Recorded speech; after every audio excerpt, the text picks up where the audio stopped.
Kita pengen hidup ini nggak ada ujian, padahal ya hidup ini ujian.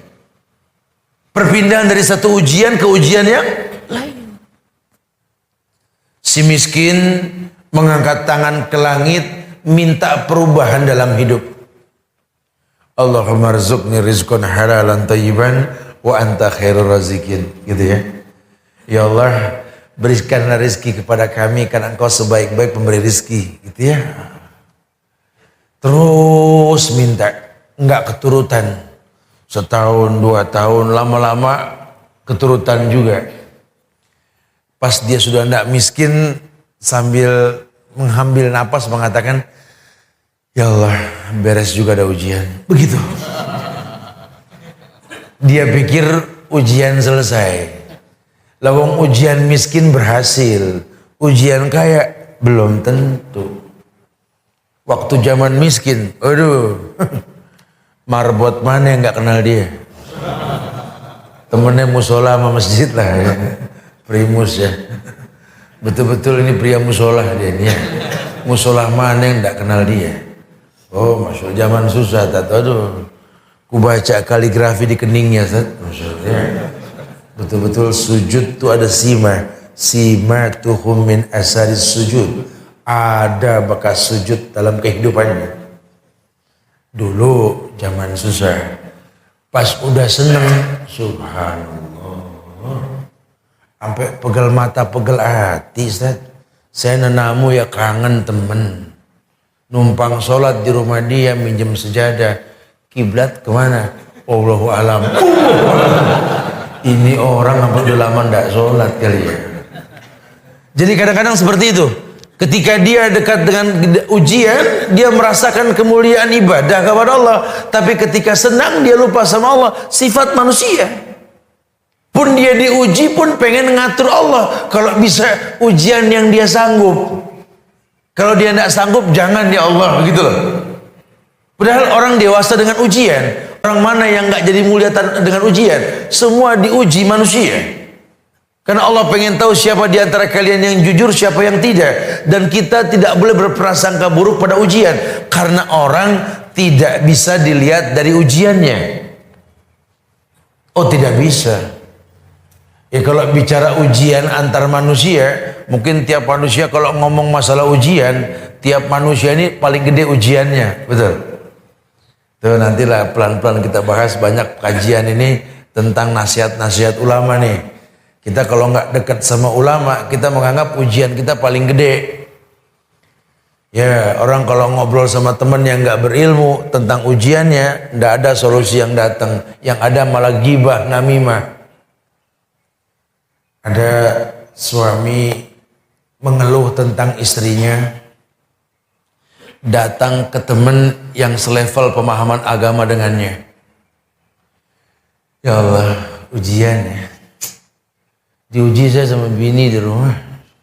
Temennya bilang sama gitu ya. Bukan solusi dah kalau udah begini. Orang tua mengeluh tentang anak ke teman yang mirip, anaknya bangor-bangor.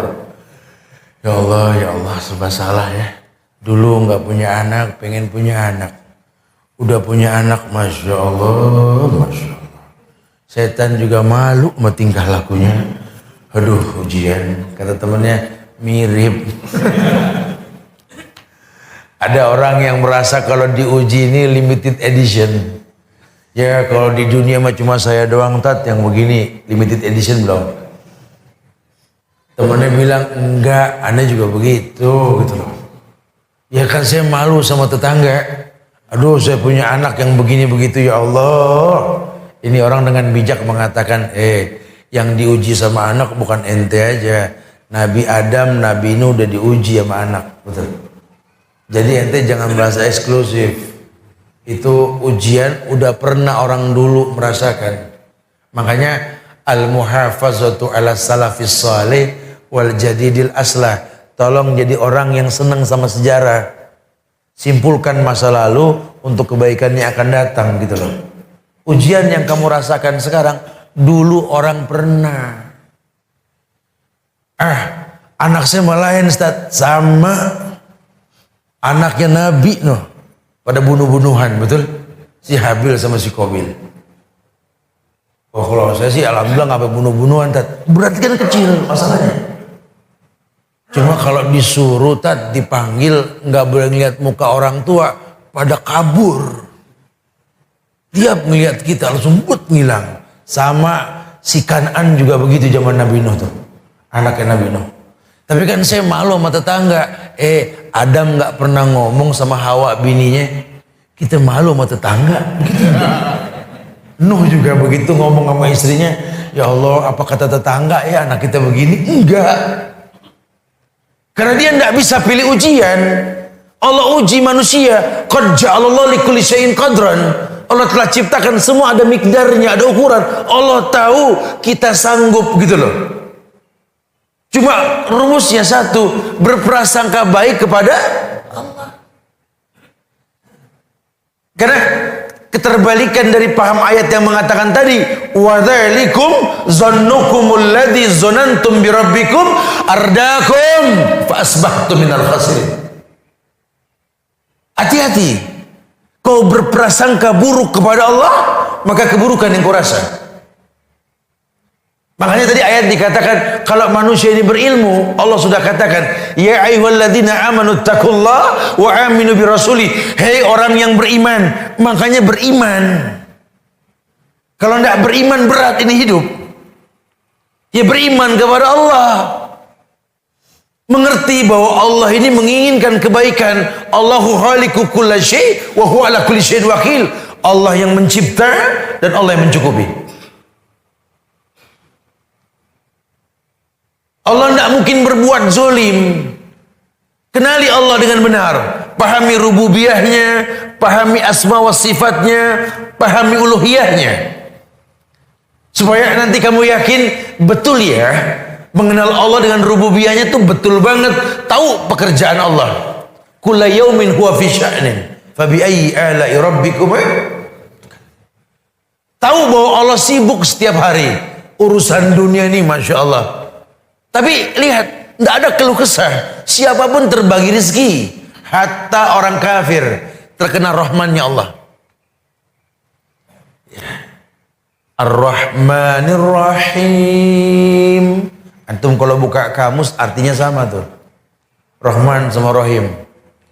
Cuma kalau lebih memperdalam sedikit, ini Rahim sama Rahman, bedanya Rahman itu asal kata Rahman. Rahim isim mustaq yang diambil dari kalimat Rahman. Makanya kalau Rahman dunia akhirat, kalau Rahim khusus orang Islam di akhirat. Tuh. Siapa yang dikhususkan? Ibadur Rahman, hamba-hamba Ar-Rahman. Alladzina yamsuna 'alal ardi khaunan. Orang yang berjalan di muka bumi tidak ada kesombongan. Apa yang mau disombongin? Lawang semua titipan. Dia tahu sekali apa ujian yang dia tidak rasakan. Semuanya cuma numpang lewat. Ya ujian istri, ujian suami. Ujian anak, ujian orang tua. Ujian pekerjaan, bertetangga, sosialisasi. Orang diuji. Allah uji manusia. Fala ya'lamanna Allahu alladziina shadaqu wa la ya'lamanna al-kadzibin. Allah uji manusia. Allah pengen tahu siapa di antara kalian yang jujur, siapa yang tidak. Karena banyak orang yang ketika susah dia dekat sama Allah, ketika senang dia lupa. Banyak. Atau ketika senang dia beribadah, ketika dia susah malu untuk bergaul. Ada. Nang enak Tad. Anak udah susah Tad. Zaman senang sih enak dulu. Zaman senang Anda bisa bergaul, zaman susah bisa gak survive gitu loh. Harusnya kan begitu. Karena dunia ini cuma media untuk kita berbekal berjumpa dengan Allah. Tazawwad ya akhi. Wa tazawwadu fa inna khairaz zadit taqwa.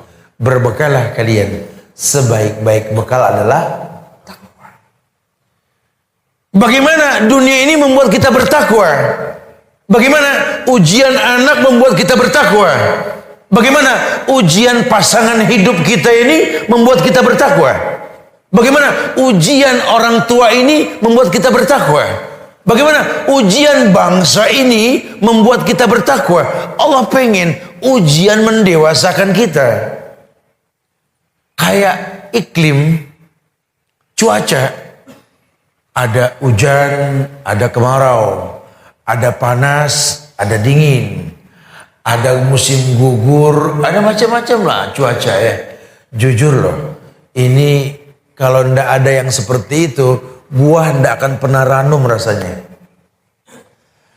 Orang suka mengeluh tentang musim hujan, padahal dengan hujan liyutahhirakum bih, kata Allah. Hujan itu mensucikan kalian. Kalau ndak ada hujan kita ndak suci loh. Musim hujan berhenti, musim kemarau. Berkeluh kesah kita tentang kemarau. Padahal Allah telah ukur hujan yang turun cukup buat bertahan di musim kemarau. Cuma kan mubazir kita buang-buang airnya nih, Masya Allah. Urusan wudhu saja coba lihat. Makanya susah husuk dalam sholat. Kenapa? Talbis. Ya, itu kalau udah buka wudhu airnya wurr, apa kenceng. Belum make temen datang. Ahlan, gimana kesehatan? Masya Allah. Gimana? Ini berapa liter kebuangan tuh? Innal mubazirina kanu ikhwana syaitan. Anda wudu, Anda berteman sama setan. Dia tidak akan pernah dapat kemuliaan. Ujiannya seperti itu.